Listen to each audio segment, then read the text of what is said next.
नमस्कार, आप सभी का हमारे YouTube चैनल पर स्वागत है। आज हम लोग लेकर के आए हैं एक और एनिमेटेड वीडियो, जिसमें हम लोग बात करेंगे भारत के एक और महान योद्धा महाराणा प्रताप जी के बारे में, जिनका जन्म 9 मई 1540 ईस्वी में हुआ था। इनकी माता का नाम जयवंताबाई और इनके पिता श्री उदय सिंह जी थे, जो मेवाड़ राजघराने के राजा थे।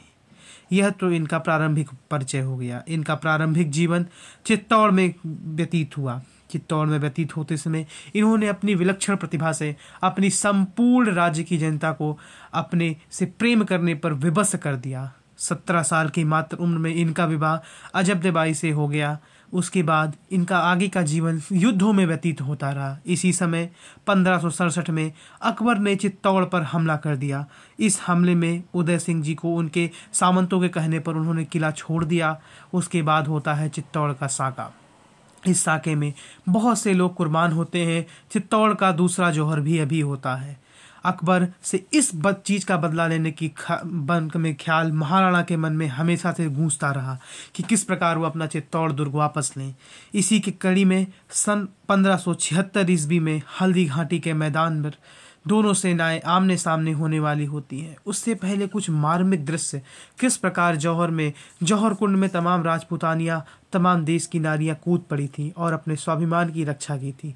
धीरे धीरे पहाड़ों के बीच रहते हुए महाराणा ने अपनी सेना सुदृढ़ करनी स्टार्ट कर दी। इसमें उनका साथ भीलों ने, अफगानों ने भी दिया।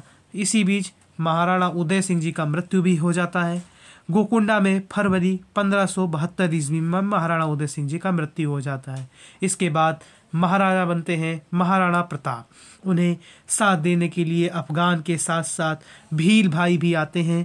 राणा पूंजा, हकीम खान दोनों आते हैं। अब समय आता है भारत के महाभारत के बाद दूसरे ऐसे युद्ध में, जिसमें हजारों की संख्या में मौतें हुई थी। खून के प्रमाण अभी भी मिलते हैं, अभी भी उस रणभूमि से हड्डियां मिलती हैं।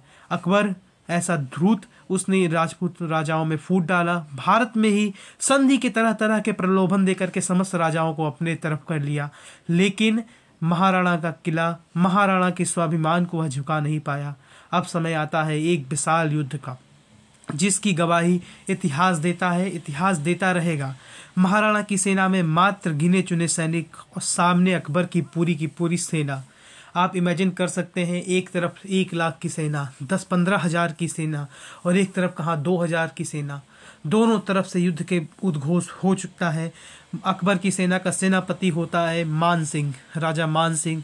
जिस प्रकार कहा गया है, भारतीयों को कभी हराया नहीं जा सकता जब तक भारतीय स्वयं गद्दारी ना करें। उसी प्रकार इस युद्ध में भी अगर गद्दारी ना हुई रहती तो इसी समय भारत से मुगलों का नामो निशान मिट चुका रहता। यह मान सिंह युद्ध का आह्वान करता है। महाराणा की तरफ से बंदूकों से लेकर के युद्ध का स्टार्टिंग करते हैं हकीम खान, जो स्वयं एक अफगानी रहते हैं।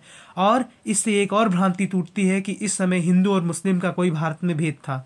सब ने अपने स्वाभिमान की रक्षा के लिए अकबर से युद्ध लड़ना स्वीकार किया। राणा वीरता से लड़ते हैं, तमाम तरह के लोगों को मारते पीटते महाराणा की सेना विजय प्राप्त करती है।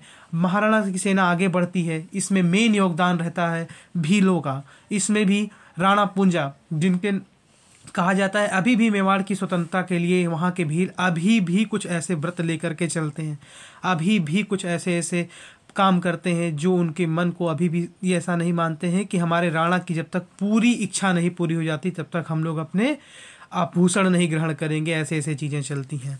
इन सब के बीच महाराणा के शौर्य का परिचय मान सिंह देखता है। महाराणा और मान सिंह का इस युद्ध में एक बार आमना सामना हो जाता है। महाराणा अपना भाला मान सिंह की तरफ उछालते हैं और हाथी के ऊपर बैठा मान सिंह अपने उस हाथी के बैठने की जगह जो होती है उसमें छिप जाता है और उसका जो हाथी को चला रहा होता है उसको आगे कर देता है और उसके में भाला भुग जाता है। अब यहाँ से मान सिंह ऊपर उठता ही नहीं है। इसी समय नीचे आते समय चेतक के पैरों में हाथी के सूंड में लगा हुआ तलवार लग जाता है। इसके बाद तमाम ऐसे युद्ध की कड़ियों में आगे बढ़ता रहता है, लेकिन राजपूतों ने यह डिसाइड किया, राजपूत सेना ने यह डिसाइड किया, मेवाड़ की सेना ने यह डिसाइड किया कि महाराणा का जीवित रहना ज़्यादा जरूरी है। इसीलिए झाला मान सिंह जी को, जो बिल्कुल कद काठी में महाराणा के समान थे, उनको युद्ध में लड़ने के लिए महाराणा की पगड़ी पहना करके भेज दिया जाता है और महाराणा को आदेश दे करके किसी भी तरीके से युद्ध से निकाला जाता है। चेतक, जिसके पैर में चोट लगी है, वह महाराणा के जीवन को बचाने के लिए अत्यंत दूरी तक दौड़ लगाता है, नाले को पार कर जाता है। उसी नाले को पार करते समय चेतक वहां गिरता है और चेतक की दुखद मृत्यु हो जाती है। इसके बाद महाराणा ने प्रण लिया कि आजीवन जब तक स्वाधीनता नहीं मिलेगी अपने राजसी भोगों को नहीं लेंगे। इस युद्ध में महाराणा ने मुगल सेना के एक और सेनापति बहलोल खान को घोड़े के सहित काट डाला था। और यह कोई ऐसा तथ्य नहीं है जो हम लोग बढ़ा चढ़ा करके बता देते हैं। यह अकबर की किताबों में आपको मिल जाएगा, मुगल काल के ग्रंथों में आपको इसका वर्णन मिल जाएगा। अगर आपसे कोई ऐसा कहता है कि ऐसा नहीं हुआ था, ऐसा नहीं हुआ था, तो कह देना कि मुगल तो क्यों इनकी बड़ाई लिखेगा, अकबर क्यों इनकी बड़ाई लिखेगा। इसके बाद महाराणा ने अपनी प्रतिज्ञा पूरी करने के लिए देवेर के युद्ध में मुगलों की 36,000 की सेना को हराया, कुंभलगढ़ को जीता। अंत में 19 जनवरी 1597 ईस्वी में महाराणा की दुखद मृत्यु हो जाती है। जय हिंद।